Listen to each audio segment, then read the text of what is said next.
Okay, welcome to the second episode of Darts Connected's Musings. And here with me today again, our lovely aspiring journalist, Gina DiRusso. And I believe she's got some questions. Yes, I do. Thank you for having me. So to start, I just wanted to ask what your project, the Arts Connector, is. Well, it's not a project. This Okay. is this is actually my mode of operations, I would say. Okay, and I was, let me get a little bit like in history of this. First of all, it was started about around 2011 when I was looking for new creative projects with, after finishing this my big festival in Philadelphia. And I was looking for some creative projects, and I came across a very interesting organization that calls Leadership Philadelphia. It's a group, it's a nonprofit organization that that teaches people and so to be leaders Mhm. in their respective industries. And that's where I first read a definition of what connector is. It's a person who is working behind the scenes, a lot of times without big, making the big money out of it, but just because he's connecting people, making sure the project happens, becoming like unofficial leader, and the actual definition you can find in a very interesting book that calls Six Degrees of Separation. Mhm. Okay, and I was really kind of looking into this, and I thought, sounds like me. And then the next thing I know, they announced actual call for entries. Every year they gather like a group of people throughout the Greater Philadelphia area who are leaders in their fields, in specific fields. And this year, 2011 specifically, they were selecting creative connectors. And Mhm. that's what that was the definition. So I just put this info on my LinkedIn network and asked people if they wanna vote. And lo and behold, I got into this group, and there were only 76 people selected. I became one of them, and it gave me kind of an entry into the world of Philadelphia arts. Mhm. I got I got introduction. I met a lot of fascinating people, a lot of Mhm. very interesting people, and with some of them I'm still in touch. But that's how I discovered this idea of connection, being a connector. And probably my all the time I've been doing this. I've been doing working creative projects. It was the way it happens. Mhm. I just met people, then introduced to one another, shared resources with people, got connected them, and then we just did something together. Project happened. We finished. Make sure that nobody is hurt financially, and step aside. But then people were coming back. I was coming back to them. They were coming back to me. They introduced me to other people. I introduced them to other people, Uh-huh. and that's how it happens. And now, and last year when we were going online completely and decided to do a little bit of diversification. Again, I asked my friends, people who know me the best, what would be my online name? And one of them actually came up with this Darts Connector. Mhm. And I really like it because I love I love French language. I still remember some of them. Still listen to French music a lot. But jokes aside, yes, I did created this separate account on Facebook to separate business and personal.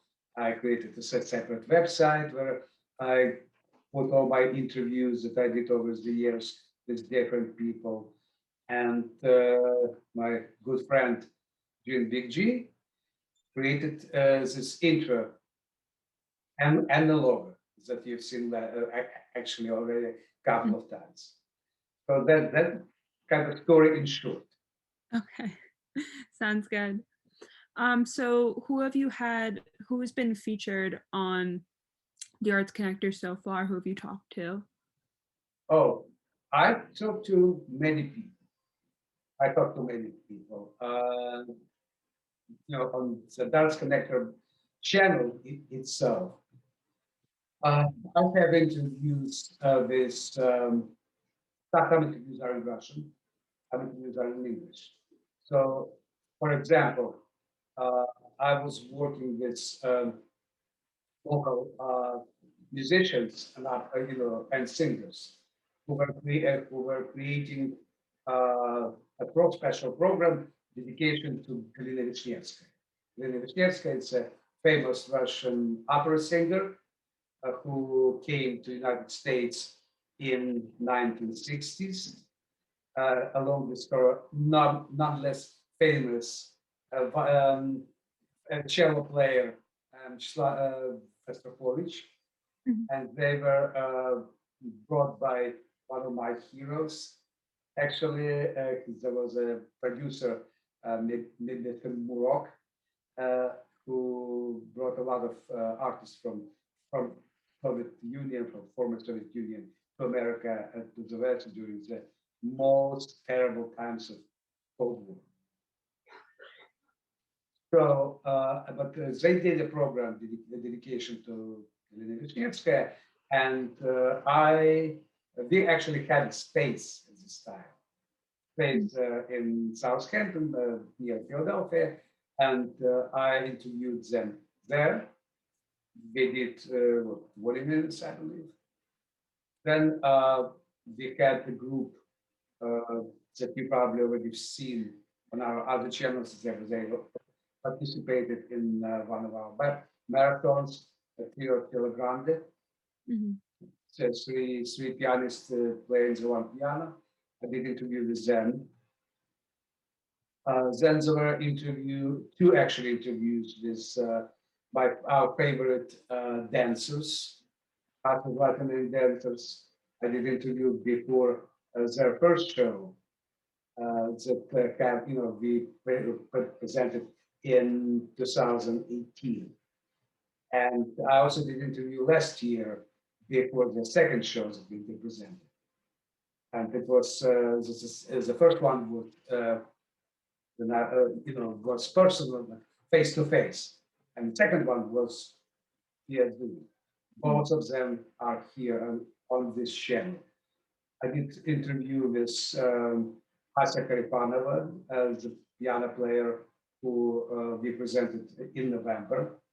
And again, it was absolutely impromptu. We just were planning a meet and greet with viewers, and apparently did a bad job on promoting Mm. this meet and greet because and we just met over the Zoom, and I said, okay, I said, let's do an interview. So we did this, and again, it's in Russian. It's actually on my Russian language channel. That we will provide some links at the end as well for people who understand this language. So, but again, I never consider it being that connector or connector just to do interviews with people. It wasn't a project.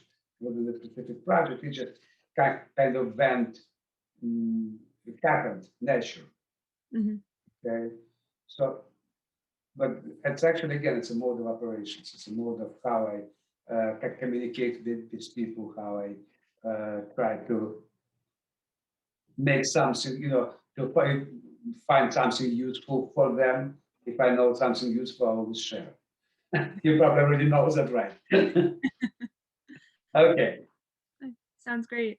So when you have different artists or performers or interviewees on the Arts Connector, what are some of the things that you guys discuss, like their careers or what inspires them? What are like the different topics you guys go through?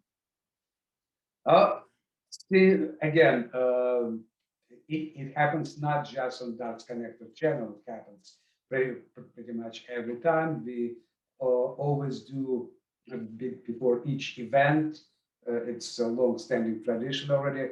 We asked artists to do greeting video, a short greeting video, so they talk about why, what it means, this project means for them, why they decided to do that. And all these videos actually right now on Darts Connected channel as well. But when we talk on the interview, during the interview, yes, I asked them, and they talk about their inspiration for the work, how they came up with the idea. I asked them about their life, how they, is them maybe how they came into art. But Mhm.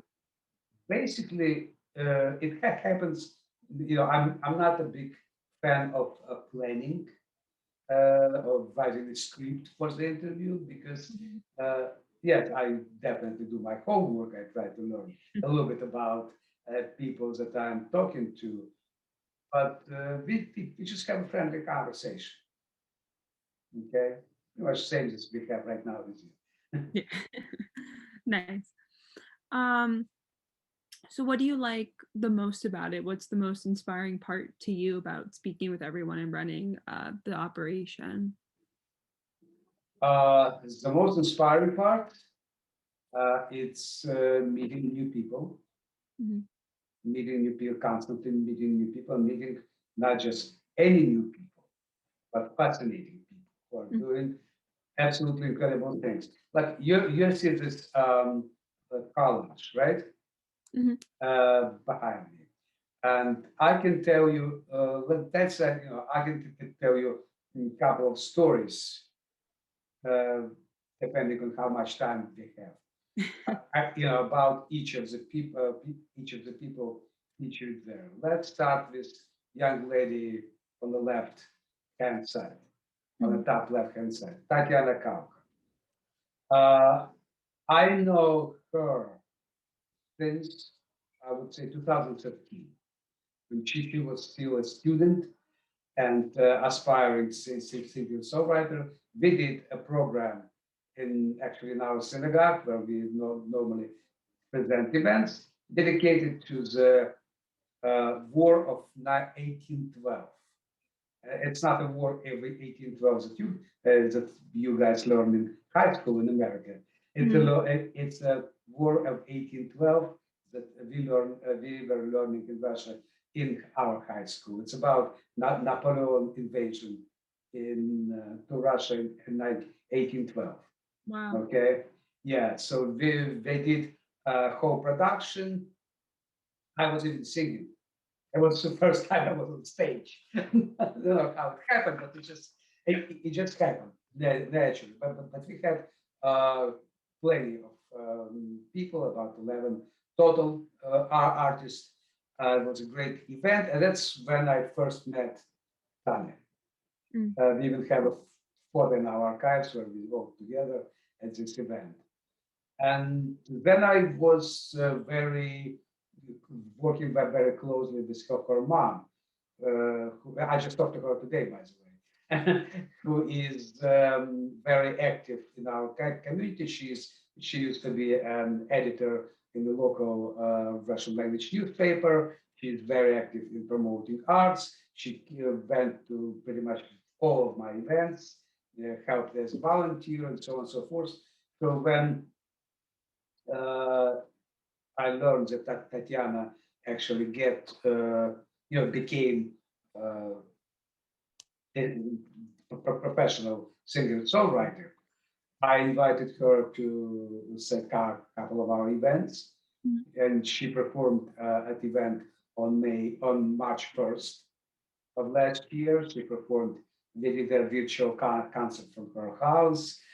She performed again during the marathon, and she even wrote a special, as a part of one of her projects, she wrote a special song for my family, for a member of my family. So we are pretty, and we will definitely doing another concert for her at our new place in Magical Arts Nest. Mm. Next picture, right? Mm. As the lady who you see in front doing like this, it's Sarah Warren, who got, I first met Sarah uh, during the interview I mentioned.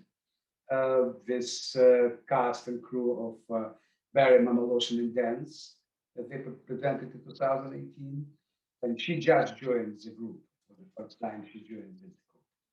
So then we met again during the 2021 when she was a part of the interview with cast and crew of the second production of the same group we presented. Mhm. And then all of a sudden, I found, I just follow her on social media, and I found that she's posting absolutely incredible photos, Mhm. very classy, very elegant, very nice, very beautiful. And I just asked our mutual friend Vlad and ask him, look at these photos. Can you write music? It inspires you. It's Mhm. our normal conversation. Does this inspires you? And he looked, yeah, it's actually great. I'm gonna definitely. So he and Ray sat down, and wrote music. I think a couple of hours. It was that definite inspiration. And by the way, Ray's right here on the next picture. Mhm. It's his band. Okay. So that's an I asked Gene, Gene Big G, can you do a video? And Gene is every creative person. He was like, I don't like music. I did too few pictures. But he finally got caught. He caught this creative bug, and he made the video, and it premiered during our last marathon on April 10, and it's now on Magical Arts Nest. Just I don't know, 1 hour viewers. It's they should be older than 18 years old, but I hope majority of our viewers are older. Okay. Uh, Next picture. It's from our event. All these pictures actually from the event of last year, but each one has a story. By the way, Vlad is he always likes to pose with young artists. So I see. forgive his little indulgence after being on audio equipment, adjusting all the our sound during the event and Mm. carrying all the equipment. It's just something he needs to. But and this is an event that we did on February 17th of last year, Shah Shamayim, and we presented a Jewish operetta. And it's a unique theater in Philadelphia, not just in Philadelphia, I think in America. There's another one only one another theater like this. And Mm. it's run by my very good friend and very funny and jovial man, Daniel Pantana, who is actually a member of our board of advisors now. So he is one of these people who preserve an operetta Mhm. genre. And if some viewers don't know what it is, it's like a very frivolous auntie of Broadway musicals. Mhm. And because first Broadway musicals were continuation of operetta productions brought from Vienna and Paris and other places in Europe to America, and then they were developed here into operetta. So uh, this two young men, Mhm. they were supposed to perform on event on March 14th. But as everybody who is involved, actually by now, everybody knows what happens on March 14th. Mhm. So they were first to cut. Oh wow. They were first to cut that we could not present them physically. Mhm. And Steve, that's Steve Kramer, and Michael Schichinger Crawford. Steve Kramer is absolutely unique musician.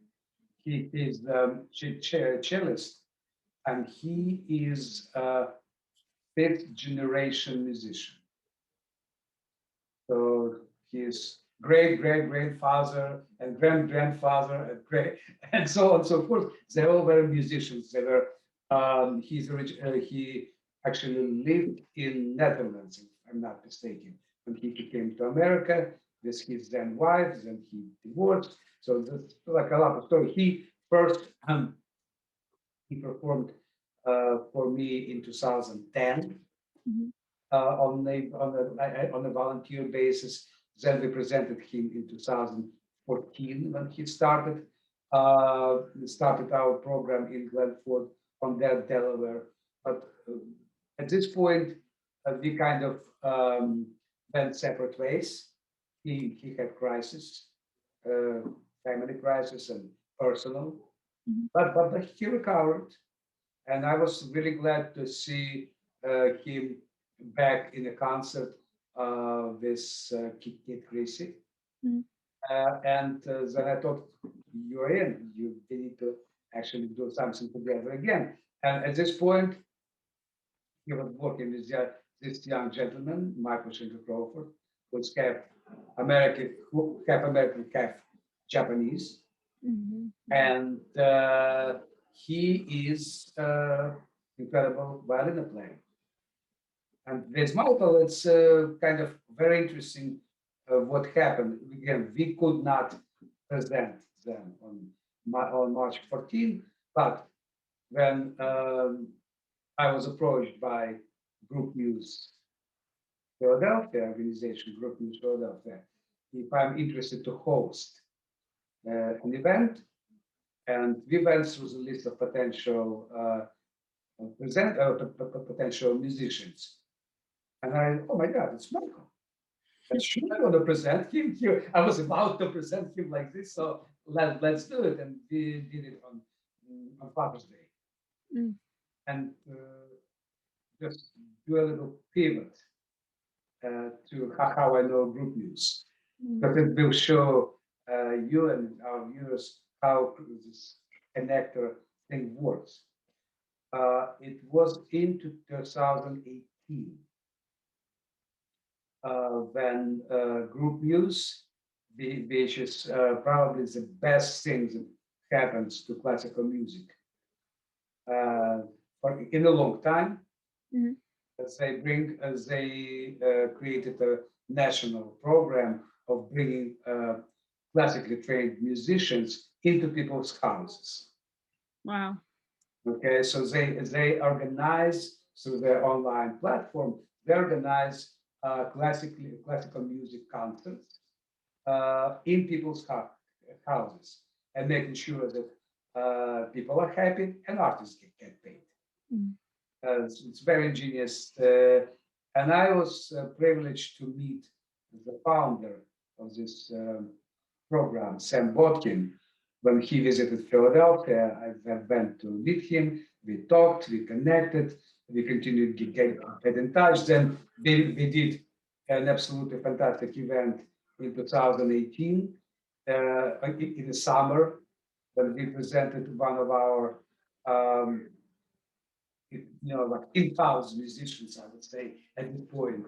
Now he's a little bit separate, but at this point he was pretty much in-house musician, concert pianist Lance Weisman in Butterfly Museum. There is a butterfly museum and pavilion in Northeast Philadelphia. And I got in touch with them a while ago, but then I've been introduced to the new owner, very energetic young man. And we agreed that we're going to run this group music, they call it metric music. When people coming in, we brought electronic piano, and Lance was playing everything from Beatles to Beethoven. Wow. So because this program, Beatles, Beethoven, and butterflies, and beer. Oh, perfect. Yes, it was a perfect combination. But that's how I knew group music.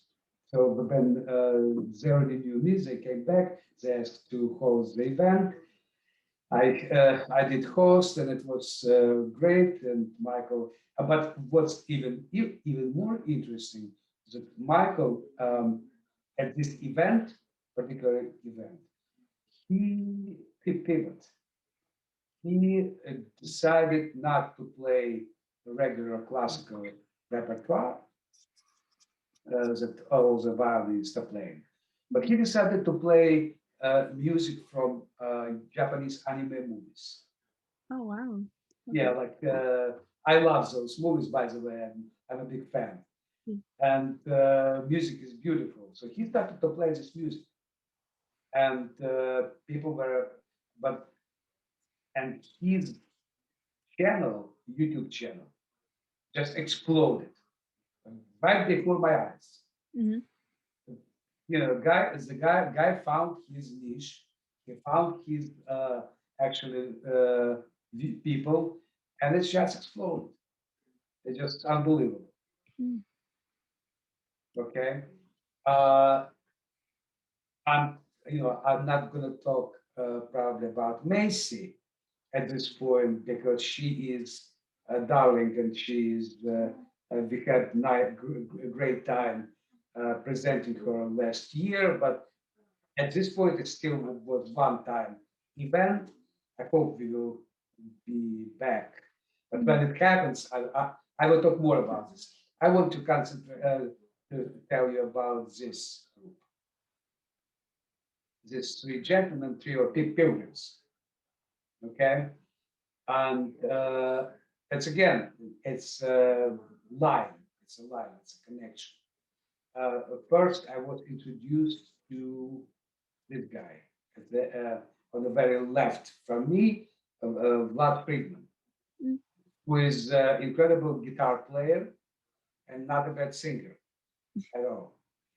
We presented him in 2015, if I'm not mistaken. In 2015 in Glen Ford, before Hanukkah holiday, he came this program of Jewish melodies. Then next year, we presented a duet, him and Bob Abbott. So again, it was a great success. We became real good friends. So when I built a program for 2020, virtual program, I reached out. Actually, Vlad contributed 4 videos for one of our marathons, and we also agreed to host an event on Zoom, like combination of live and recorded videos, but this time it's 3 of them. Okay, so it just happens. It's not something that we're trying to take knock on the doors and ask people, oh, maybe you can perform. No, it just happens that if you bring people one time, they will, and they're glad, they're happy with how they're treated and how they work with you, they will come back and they will bring somebody else. And then they will tell somebody else. Yes, good to work with them. And I will just be almost, I believe, out of time. Do you have any more questions? I think that's all my questions. If there's anything else you wanted to add, or Okay, this is probably the last.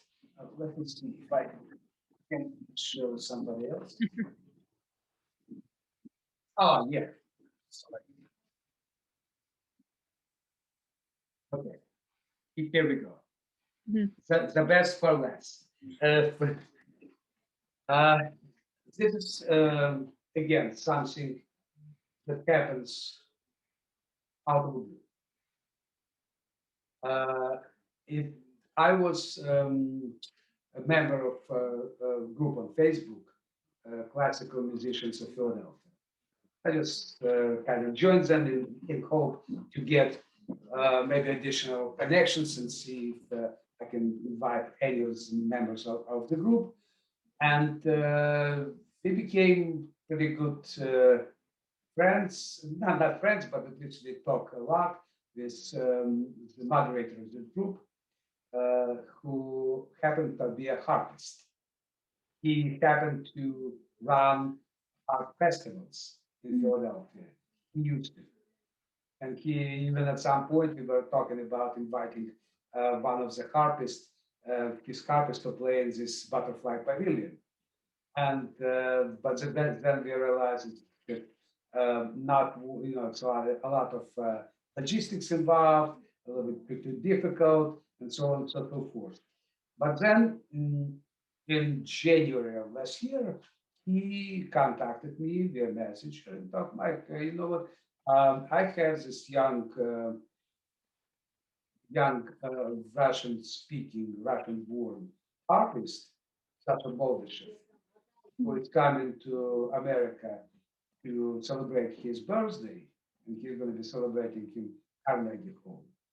And can you help him with this promotion? And I looked at his videos, I looked at his website, and when I saw how he's playing Bohemian Rhapsody on the harp, I was like this, naturally. I swear, I was so impressed with his charisma, with his ability. So I reached out to him. We talked. I sent some promotional emails and Facebook posts and stuff like that for his event. He was grateful, and again, no money were involved. In this case, he told me that he got the full house in Carnegie Hall, and no wonder he's immensely talented. Turns out he's uh, one of the among 10 best harpists in the world. Wow. Yeah. So, and when we were getting, a little bit desperate with programming, uh, I reached out to him, and oh, you know what? I actually can do something for you. I can create a program that show like a video, shoot a video specifically for you guys to show how what art can do. And if I'm not, I know it's not, it wasn't you, it was previous group of interns. They were reviewing this event, and everybody was like absolutely ecstatic. Uh, it's was very, very, very interesting video with him playing not just himself, but with some other people. Maybe at some point I will ask him to a permission to for repeat presentation because it's just too good. But meantime, he all of a sudden I found out because he's now traveling again in Europe. In Europe and Russia, it's a little bit easier this way than here. And he connected with my other friend, actually a very, very close friend, um, who I knew since what 2006. I'm not mistaken. 2006, and he performed. He participated in several events together. I presented him. He would live in my house, So we're very close friends. Last winter, I took classes from him to learn how to speak properly. Mhm. Very probably for this podcast. But then, you know, all of a sudden I learned that they are connected and they are working together. They presented together a program and they're very incredibly happy. And I go, okay, guys, next time you're in America, I should see you here. And just I want to finish with another example of how this works. It's something you probably already did. You already did, you know, witness. When we ran the first marathon this year, there were a couple of performers from Italy. There was the Russian-speaking poet Julia Picalova, and there was a group of dancer, musician, and videographer, Mhm. Lauren Bills and her team. So we had this meeting like Zoom talk. By the way, this Zoom talk is on my channel as well. Zoom talk after the event, and then I'm getting a message from Julia. Oh, you know what? I'm working now with Lorian, and and her team, and they're creating something based on my poetry, her dance and her music. And she actually we just talked recently. They should be done in September, and it's quite possible we will be presenting them as well. So that's pretty much, and I can tell those kind of stories for another 3 4 hours. I can tell, but it's for another day. Thank you so much, Michael. It was great talking to you. Same here, and you know, there's this kind of conversations during all the bad weather and bad mood that were accumulated during that day. Okay, thank you. Thank you. I'll see you later.